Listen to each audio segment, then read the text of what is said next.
Hi guys, welcome to our channel. আজকে আমি গেছিলাম বাণীপুরের মেলায়। যারা যারা বাণীপুরে থাকো তারা তো জানোই প্রচুর বড় মেলা হচ্ছে। আমরাও গেছিলাম। আর বাণীপুরের মেলা খুব বড় হয়।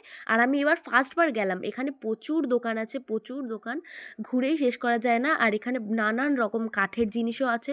এখানে তোমরা দেখতে পাচ্ছ নানা রকম ঘরের ডেকোরেশনের জন্য প্রচুর জিনিস আছে। এখানে দেখতেই পাচ্ছ তোমরা, ফুল আছে, নানান রকমের ফুলদানি আছে। এখানে নানা রকম দোকান বসেছে, যেই দোকানে নানান কাঠের জিনিস বলতে শুরু করে সব। এখানে প্রচুর দোকান ঘুরেই শেষ করা যায় না। এখানে জামা কাপড় বসেছে, খুব সুন্দর সুন্দর জামা, শাড়ি, সব কিছু আছে। এখানে ঠাকুরের জামা আছে, তারপরে আবার জুয়েলারি, নানা রকমের জুয়েলারি হাতে তৈরি করা।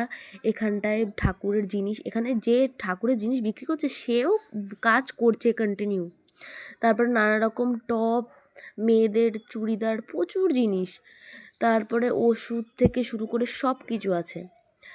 ছবি আঁকা, ড্র করা, নানা রকম হাতের কাজ করা।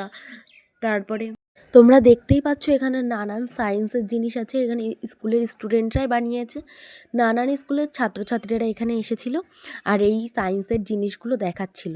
তারা হাতে তৈরি করে এনেছে জিনিসগুলো।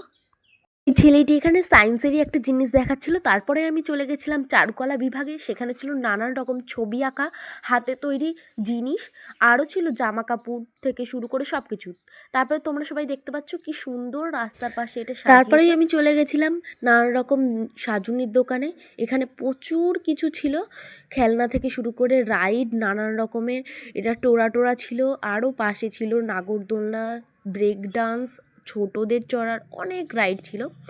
আর এখানে প্রচুর দাম, এক একটা রাইডের 70 করে, অনেক রকম ছিল। আমি টোরায় চলেছি তাই আমি জানি টোরায় 70 টাকা নিয়েছে।